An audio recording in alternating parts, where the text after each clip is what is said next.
Hello everyone, welcome to our sixth lecture of computer aided manufacturing subject। आज के इस sixth lecture के अंदर हम स्टार्ट करने वाले हैं नया यूनिट है जो कि एक नया टॉपिक है which is the spindle drives and the axis drives on the CNC machines.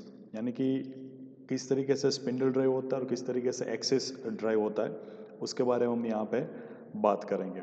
ठीक है, तो इससे पहले अगर प्रीवियस लेक्चर्स की बात करें तो प्रीवियस लेक्चर यानी कि फिफ्थ लेक्चर जो हमारा था ये सेकेंड यूनिट का, वहाँ पे हमने CNC मशीन के बारे में उसका क्लासिफिकेशन डिटेल में देखा था।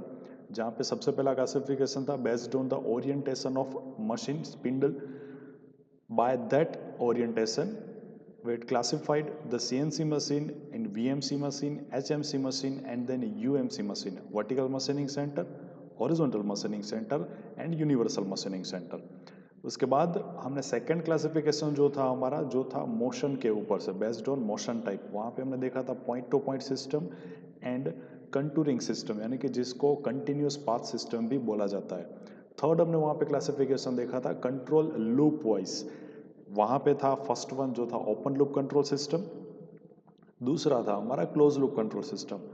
फोर्थ क्लासिफिकेशन हमने देखा था based on number of axis यानी कि 2 axis 3 axis CNC machine, after that 4 axis and 5 axis CNC machine. और लास्ट वाला जो हमारा क्लासिफिकेशन था वो था बेस्ड ऑन पावर सप्लाई यानी कि आपका जो मशीन टूल है वो कौन से पावर सप्लाई से ऑपरेटेड है। वहाँ पे हमने इलेक्ट्रिक मोटर के बारे में, hydraulic system, pneumatic system and hybrid system के बारे में डिटेल में स्टडी किया था। तो ये सभी जो चीज़ें थी वो सभी फिफ्थ लेक्चर के अंदर हमने क्लासिफिकेशन, क्योंकि वो बहुत ही मोस्ट MP टॉपिक था इसलिए फिर से थोड़ा जल्दी से हमने रिवाइज कर लिया और वो भी आप अच्छी तरीके से पढ़िएगा। तो स्टार्ट करते हैं हमारा आज का लेक्चर। जो आज का सेशन हमारा होगा वो होगा spindle drives and axis drives on CNC machine.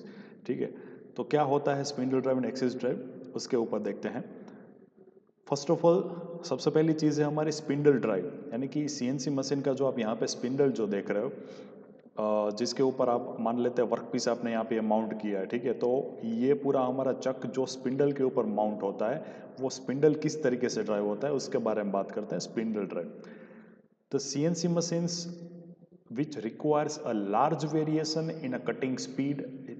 तो आपको सबसे पहली चीज़ क्या चाहिए होती है, लार्ज वेरिएशन यानी कि स्पीड की वेरिएशन। मान लेते हैं 1 RPM से लेके आप 251 RPM चाहिए, कई कई बार 252 RPM चाहिए, तो भी आपको एग्जैक्ट 252 RPM मिलना चाहिए। और वेरिएशन भी अच्छा होना चाहिए, 1 RPM से लेके 20,000 30,000 RPM तक का भी वेरिएशन की जो रेंज होती है वो भी हमें मिलनी चाहिए। तो ये चीज़ें स्पिंडल ड्राइव में हमारी होनी चाहिए। ठीक है, the cutting speed are provided by rotation of main spindle. Cutting speed आपको कैसे मिलेगी, which is provided by rotation of main spindle with the help of electrical motor through the suitable gear mechanism. यहाँ पे नीचे की तरफ आप figure देख सकोगे। तो ये फिगर के अंदर सबसे पहली चीज़ हमारे पास यहाँ पे है मोटर। ठीक है, जो हम इलेक्ट्रिक मोटर जिसको बोलते हैं उसको गियर मैकेनिज्म से पावर हमने ट्रांसमिट हमने किया है ये स्पिंडल के ऊपर। ठीक है, जो आप ये स्पिंडल देख सकोगे, यस यहाँ पे ये हमारा पूरा गियर मैकेनिज्म हो गया जो पावर्ड है through this electric motor. Electric motor जो गियर मैकेनिज्म को चलाएगा स्पिंड वेरिएशन के लिए। ठीक है, फिर हमारा ये स्पिंडल रोटेट होगा और स्पिंडल के ऊपर से जो आपने चक के ऊपर वर्कपीस अपना जो बैठा के रखा है वो रोटेट होगा लाइक दिस। यहाँ पे आप एनिमेशन में देख रहे हो चक के ऊपर आपका वर्कपीस जो है वो रोटेट हो रहा है। तो इसकी ये स्पीड की जो वेरिएशन है ये हमें चाहिए होती है, तो इसके लिए हमने पीछे यहाँ पे गियर मैकेनिज्म बैठा रखा है। ठीक है, तो ये कुछ इस तरीके से हमारा स्पिंडल ड्राइव यहाँ पे वर्क करेगा। The multi-change gearbox is with fixed speed gear ratio used in a conventional machine। जो हमारे कन्वेंशनल लेथ मशीन की अगर बात करें तो वहाँ पे मल्टी स्पीड गियर बॉक्स हुआ करते थे। जिस तरीके से आप अपने कार में या बाइक में गियर्स चेंज करते हो, पर वहाँ पे क्या होता था जो स्पीड पे आप चलाते हो वो वहाँ पे स्पीड रेशियो था वो फिक्स्ड हो जाता था। ठीक है, आप गियर उस तरीके से चेंज करते थे, बेल्ट लूज करना फिर दूसरी बेल्ट को दूसरी पुली के ऊपर आप टाई अप करते थे। तो ये कन्वेंशनल मशीनिंग में हुआ करता था।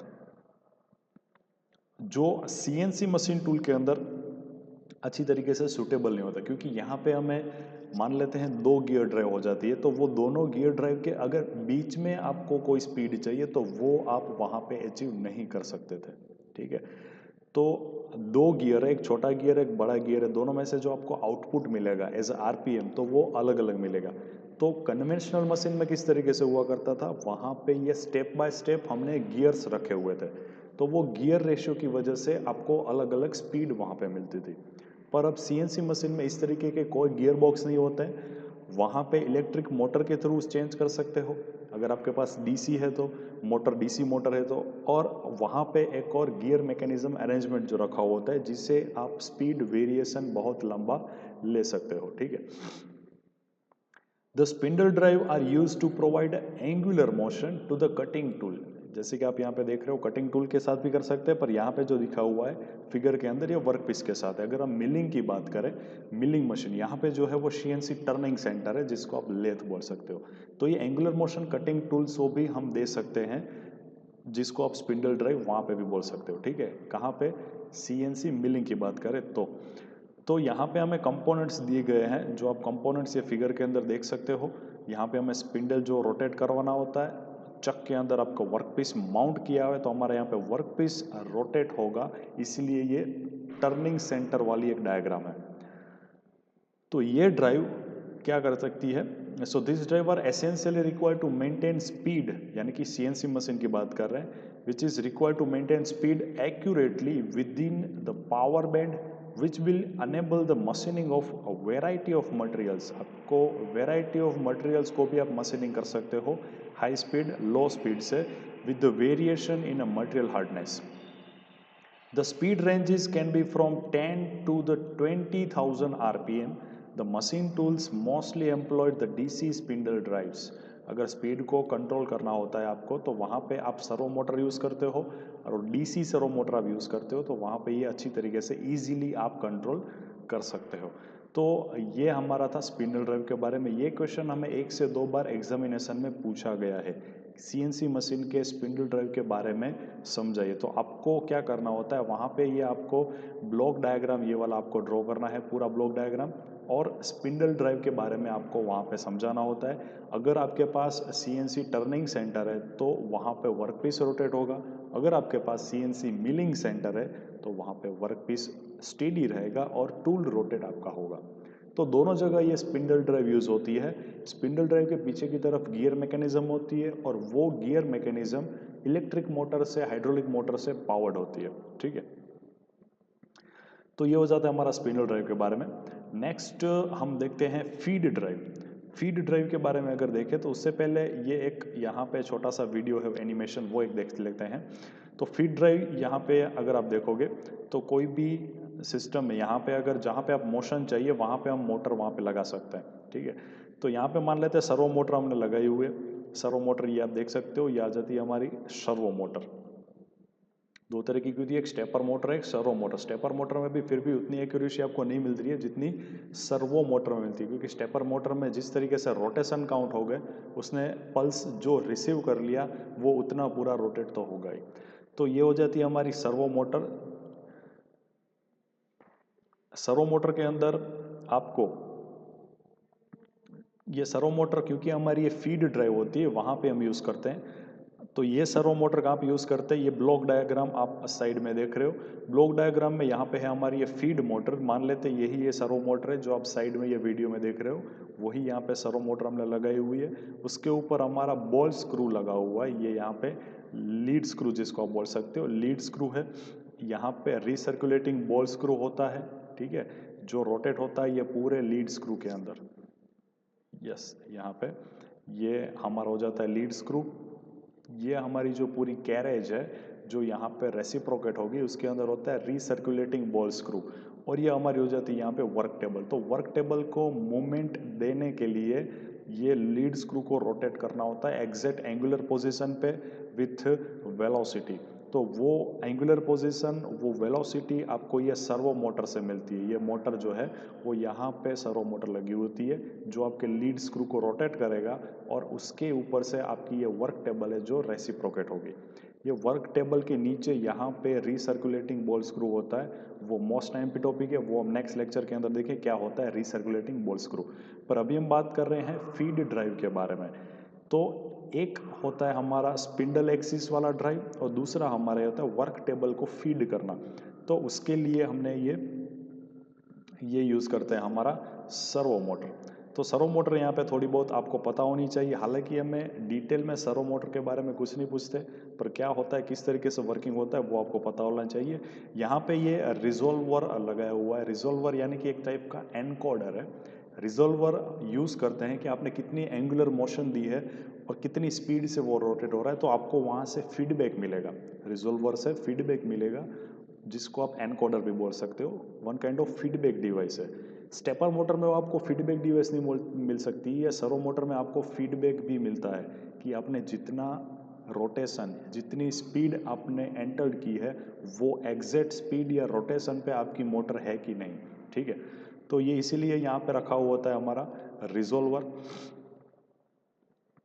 पीछे की तरफ आप देख सकते हो ये यहाँ पे है वही एनकोडर जिसको आप पोजीशन या स्पीड एनकोडर बोल सकते हो। ये उसके बारे में भी आगे हमारा लेक्चर डिटेल में होगा। ये यहाँ पे होता है हमारा एनकोडर। ठीक है, तो ये कुछ हो जाती है हमारी servo motor, DC servo motor. DC servo meter में यहाँ पे जो यूनिट है एम्पलीफायर यूनिट है।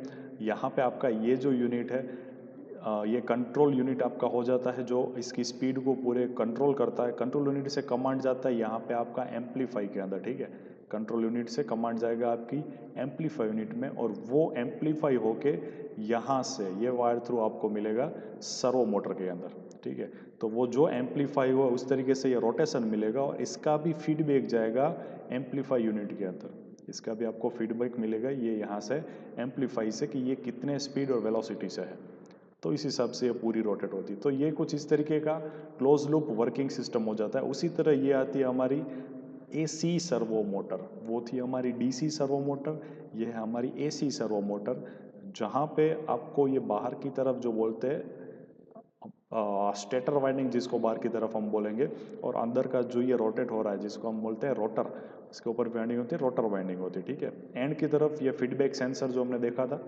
वो लगा हुआ होता है और इसकी शाफ्ट जो होती है पूरी ये बीरिंग के ऊपर माउंट होती है।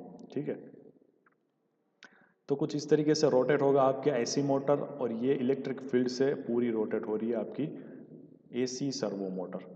तो ये हो जाती है सर्वो मोटर जो यहाँ पे लगी हुई होती है। ठीक है, बात करते हैं फीडबैक फीड ड्राइव के बारे में।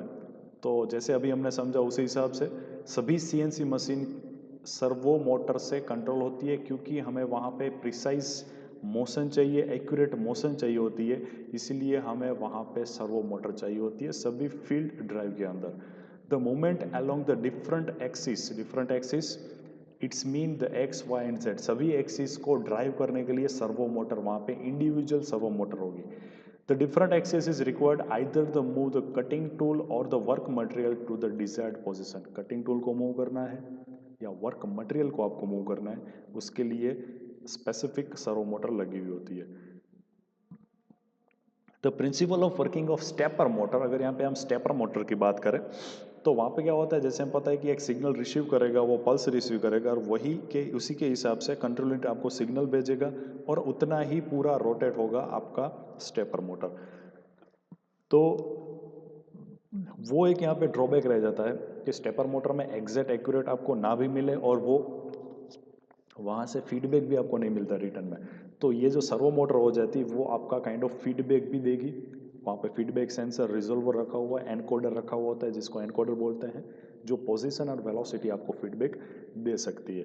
तो ये फीड ड्राइव के बारे में भी हमें 2 से 3 बार एग्जामिनेशन में पूछा गया है, तो इसके बारे में आपको डिटेल में लिखना है क्या होता है फीड ड्राइव। ये सभी पूरी जो ब्लॉक डायग्राम है, ये पूरा ब्लॉक डायग्राम आपको बनाना है और यही ब्लॉक डायग्राम का वर्किंग जो अभी हमने समझा है वही वर्किंग आपको वहाँ डिटेल में समझाना है विद द ऑल कंपोनेंट्स।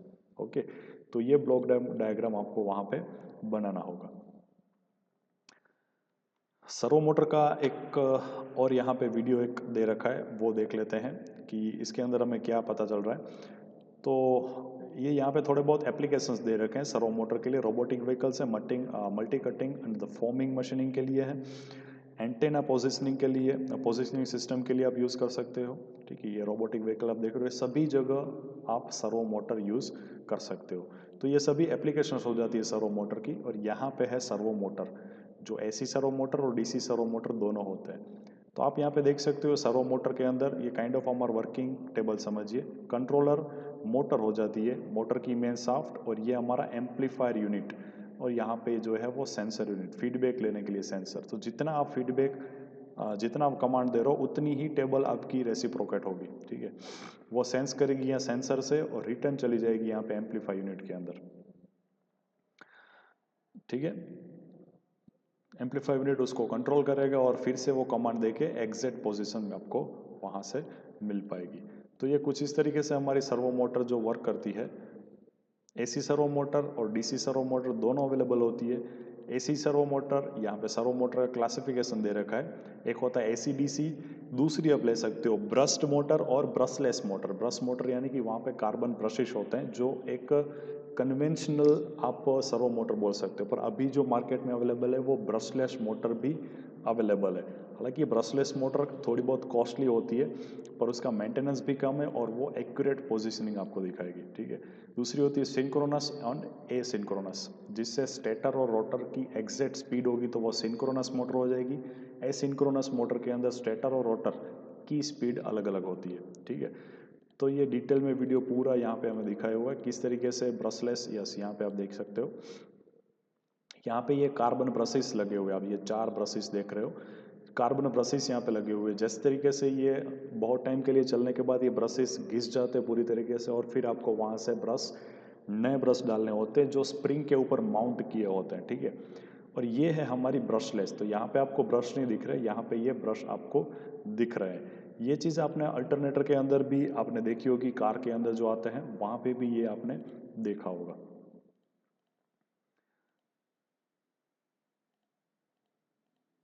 तो ये कुछ हमारा हो जाता है एसी डीसी, ये सर्वो मोटर के बारे में।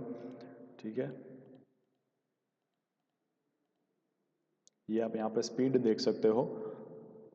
अगर सेम स्पीड है तो ये सिंक्रोनस मोटर इसको आप बोल सकते हो। अगर ये बीच में रोटर और स्टेटर की स्पीड डिफरेंट हो जाती है तो उसको आप वहाँ पे एसिंक्रोनस मोटर बोल सकते हो। तो ये हो जाता है हमारा सर्वो मोटर के बारे में। ये हमें पूछा नहीं जाता पर फिर भी हमें पता होना चाहिए क्योंकि ये सीएनसी मशीन के अंदर ही वर्क करती है। ठीक है, नेक्स्ट टॉपिक जो कि है कैरेक्टरिस्टिक्स ऑफ फीड ड्राइव, ये भी क्वेश्चन हमें पूछा गया है। फीड ड्राइव की कैरेक्टरिस्टिक्स कौन कौन सी होनी चाहिए, क्या रखनी चाहिए। The feed motor needs to operate with the constant torque characteristics to overcome the friction and the working force. तो यहाँ पे कांस्टेंट टॉर्क आपके पास होना चाहिए, वो ज़रूरी है। The travel speed should be extremely variable with the speed range of 1:20,000। ये ट्रैवल स्पीड होनी चाहिए जहाँ पे मैक्सिमम स्पीड आपको 2000 आरपीएम और मिनिमम स्पीड 0.1 आरपीएम तक मिल सकती है। फीड मोटर जो होती है वो स्मूथली रन हो सके उस तरीके से होनी चाहिए। The drive should have extremely small positioning resolution, यानी कि अगर आपको 0.डिग्री में भी आपको एंगुलर मोशन चाहिए तो वो आप वहाँ पे अचीव कर सको, उस तरीके की आपकी ड्राइव होनी चाहिए। The other requirements include the high torque, the weight ratio, low rotor inertia and the quick response in case of contouring operation. contouring operation जो हमने continuous path operation देखा था उसको continuing operation बोलते हैं। वह several field drive have to work simultaneously। तो ऐसी बहुत सी चीज़ें जो कंटिन्यूसली चाहिए होगी तो उसके लिए पूरी रिक्वायरमेंट्स फुलफिल करनी चाहिए आपकी ये फीड ड्राइव। ठीक है, नेक्स्ट है variable speed DC drive are used as drives in a CNC machine tool. तो वेरिएबल स्पीड डीसी ड्राइव हम ज़्यादातर यूज़ करते हैं क्योंकि आपको वहाँ पे वेरिएशन, स्पीड वेरिएशन ज़्यादा लेने होते हैं, इसीलिए सीएनसी मशीन में डीसी ड्राइव हम ज़्यादा यूज़ करते हैं। वहाँ पे कंट्रोलर भी मिलता है और आपको एम्पलीफायर यूनिट भी मिलता है फीडबैक सिस्टम के साथ। ठीक है, तो ये थोड़ी बहुत कैरेक्टरिस्टिक्स हो जाती है, ये क्वेश्चन भी हमें पूछा गया है तो ये भी आप डिटेल में पढ़िए। तो आज के लेक्चर के लिए सिर्फ इतना ही। आज के लेक्चर के अंदर हमने जो दो ड्राइव यूनिट सीखे, first one is spindle drive unit, second one that was the feed drive unit, और फिर उसकी हमने कैरेक्टरिस्टिक्स। तो ये सभी के बारे में आपको डिटेल में लिखना है विद द ब्लॉक डायग्राम, यानी कि यहाँ पे ये ब्लॉक डायग्राम था और फीड ड्राइव का ये ब्लॉक डायग्राम था, और फिर हमें आपको गूगल क्लासरूम थ्रू सबमिट करवाना है। Thank you.